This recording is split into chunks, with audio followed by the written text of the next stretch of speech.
सभी दोस्तों को जय हिंद। आज हम बात करेंगे बीएसएफ ट्रेड्समैन भर्ती 2026 के बारे में, आईटीआई रिप्लाई के बारे में बात करेंगे और आपका एग्ज़ाम कब तक होने वाला है, सितंबर के अंदर कौन सी डेट को आपका एग्ज़ाम होने वाला है, उस पर हम बात करने वाले हैं। इसलिए वीडियो को एंड तक ज़रूर देखना और आपके जो भी डाउट है, वैकेंसी इंक्रीज होगी या नहीं होगी, इस पर भी हम बात करने वाले हैं। कितनी वैकेंसी इंक्रीज होने वाली है इस पर हम बात करेंगे और इसके साथ ही हम एग्ज़ाम डेट के बारे में बात करेंगे। जो मैं आपको एग्ज़ाम डेट बताने वाला हूँ उसी एग्ज़ाम डेट को आपका एग्ज़ाम होने वाला है।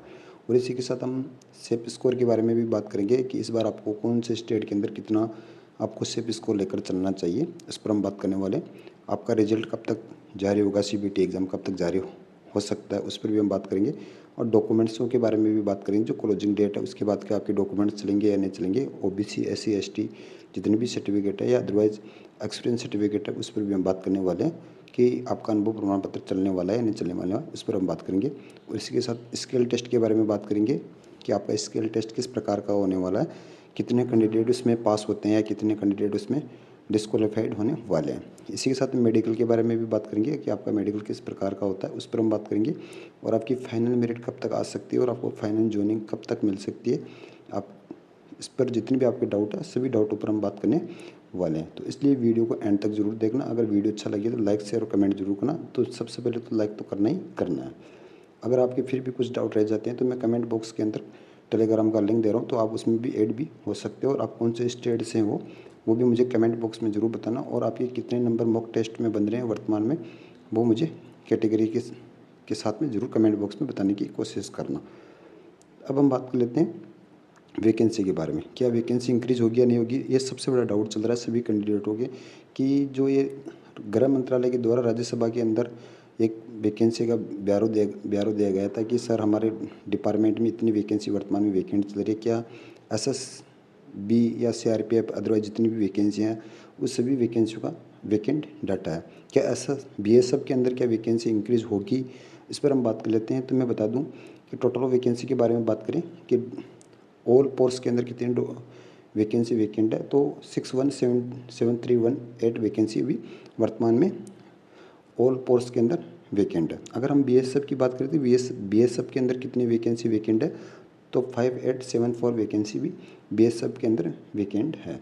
ये वैकेंसी ओनली फॉर ट्रेड की वैकेंसी नहीं है, इसमें हेड कांस्टेबल या जीडी एएसआई ट्रेड्समैन जितनी भी ऑल वैकेंसी है सभी वैकेंसी, ये इतनी वैकेंसी भी बीएसएफ के अंदर वैकेंट है। अगर हम बात करें कि क्या बीएसएफ के अंदर ये वैकेंसी ट्रेड के अंदर वैकेंसी इंक्रीज़ हो सकती है, तो उस पर हम बात करें तो हाँ 99% है कि ये वैकेंसी इंक्रीज़ हो सकती है। आपको पता भी होगा डिपार्टमेंट ये नहीं चाहेगा कि अगर हम दोबारा इसका फुल ऑनलाइन फॉर्म भराए उसके बाद में हम पीएटी पीएचटी कराएं, पीएचटी पीएचटी कराने के बाद में हम इसका सीबीटी एग्ज़ाम कराएं, तो इतना डिपार्टमेंट नहीं चाहता कभी भी।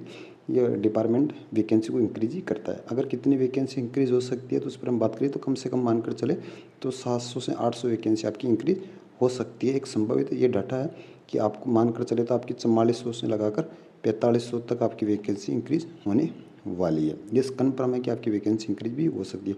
अब बहुत सारे कैंडिडेटों को ऐसा भी डाउट है कि सर फिजिकल होने के बाद में वैकेंसी कभी इंक्रीज नहीं होती है, तो मैं आपको बता दूं वैकेंसी इंक्रीज होती है। एसएससी जीडी वाली वैकेंसी भी आप देख लो, फिजिकल होने के बाद में वैकेंसी इंक्रीज होती है। और दूसरी बात 2017 के अंदर दिल्ली पुलिस की वैकेंसी आई थी, वो फिजिकल और एग्ज़ाम कंप्लीट होने के बाद में वो वैकेंसी इंक्रीज हो गई थी। ऐसा कुछ नहीं है, वैकेंसी रिजल्ट जारी करने से पहले कभी भी वैकेंसी इंक्रीज हो सकती है।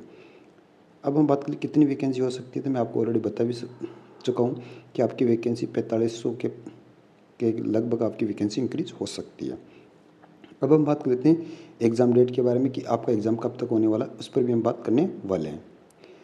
टोटल वैकेंसी के बारे में बात करें तो आपको ऑलरेडी पता भी होगा 1400 वैकेंसी जनरल कैटेगरी की है, ईडब्ल्यूएस में 330 वैकेंसी है, ओबीसी के अंदर 983 वैकेंसी है, एससी में 577 वैकेंसी है और एसटी के अंदर 297 वैकेंसी है, जो वैकेंसी इंक्रीज भी होने वाली है। अब हम बात कर लेते हैं सबसे पहले वैकेंसी इंक्रीज के बारे में हमारी बात हो गई। अब हम बात कर लेते हैं सीबीटी एग्ज़ाम के बारे में कि आपका एग्ज़ाम कब तक होने वाला है। एग्ज़ाम डेट के बारे में आपने देखा भी होगा, जो एक आईटीआई रिप्लाई भी आ रखा है और उसमें बता भी रखा है कि अगस्त के अंदर आपका हम एक निर्धारित एक सीबीटी एग्ज़ाम करने वाले हैं, तो वो कन्फर्म हो चुका है। अब आप आईटीआई या पीजी पोर्टल लगा कर देख लेना, आपको एक निश्चित डेट आपको मिलने वाली है। अब हम बात करें कि कब तक आपका एग्ज़ाम हो सकता है, अगर उस पर बात करें तो मैं आपको बता दूं सितंबर के लास्ट वीक में आपका एग्ज़ाम होने वाला है, या अक्टूबर के फर्स्ट वीक में आपका एग्ज़ाम होने वाला है। ये 100% है, 99% कह रहा हूँ मैं, आपका एग्ज़ाम सितंबर के लास्ट वीक या अक्टूबर के फर्स्ट वीक में आपका एग्ज़ाम होगा। कोई भी यूट्यूबर आपको बना रहे कि अक्टूबर लास्ट में या नवंबर तक आपका एग्ज़ाम हो सकता है, या अभी तक सीबीटी एग्ज़ाम नहीं होगा, तो ऐसा सब कुछ नहीं है। आपको अच्छी तरह से स्टडी करनी चाहिए ताकि आपका सपना पूरा हो सके।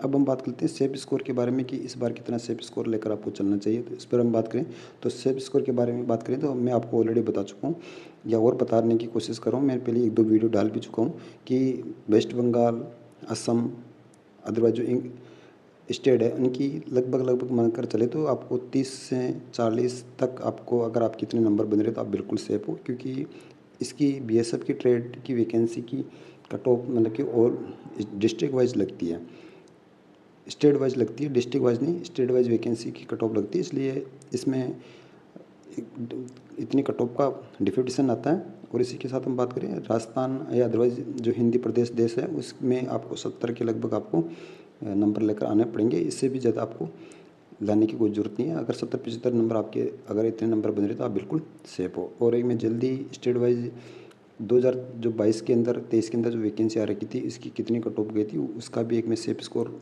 के एनालिसिस करने के बाद में 2024-25 के अंदर जो वैकेंसी आ रखी है उसकी मैं एक आपको कट ऑफ बताने वाला हूँ। तो इसलिए वीडियो को वो भी देखना, और मैं जल्दी वो वीडियो भी आपके लिए लेकर आने वाला हूँ। अगर रिजल्ट के बारे में बात करें कि आपका रिजल्ट कब तक जारी हो सकता है, अगर उस पर हम बात करें तो आपका रिजल्ट मानकर चलो कि अक्टूबर में आपका एग्ज़ाम कंप्लीट हो जाएगा, सितंबर या अक्टूबर के अंदर तो आपका रिजल्ट जारी हो जाएगा। लगभग मानकर चले तो नवंबर के फर्स्ट वीक में आपका रिजल्ट जारी हो जाएगा। 100%। अब हम बात कर लेते हैं डॉक्यूमेंट्सों के बारे में। तो डॉक्यूमेंट्स रिजल्ट जारी होने के बाद में आपके डॉक्यूमेंट्स डीवी होगा। डीवी में कम से कम आपको मानकर चले कि जितनी वैकेंसी उसके 15 गुना कैंडिडेट शॉर्टलिस्ट करने वाले हैं। तो उसमें ओबीसी, ईडब्ल्यूएस, एससी, एसटी और एक्सपीरियंस सर्टिफिकेट आपके वहाँ पे चेक करने वाले हैं। एक मैं सेपरेट वीडियो लेकर आऊँगा कि आपका ओबीसी सर्टिफिकेट या ईडब्ल्यूएस या एक्सपीरियंस सर्टिफिकेट आपका कब तक का होना चाहिए, क्लोजिंग डेट के बाद का चलेगा या नहीं चलेगा, उस पर भी हम बात करने वाले हैं। उसी के साथ हम बात करें स्किल टेस्ट आपका हो जाएगा दिसंबर या जनवरी के अंदर। और मेडिकल की बात करें तो फरवरी या मार्च के अंदर आपका मेडिकल भी हो जाएगा। और इसी के साथ फाइनल जॉइनिंग की बात करें तो फाइनल जॉइनिंग आपको अप्रैल या मई के अंदर आपको फाइनल जॉइनिंग भी दे दी जाएगी। अगर आपके फिर भी कुछ डाउट रह जाते हैं तो आप मुझे कमेंट बॉक्स के माध्यम से पूछ सकते हो, मैं रिप्लाई देने की कोशिश करूँगा। इस वीडियो में इतना। जय भारत।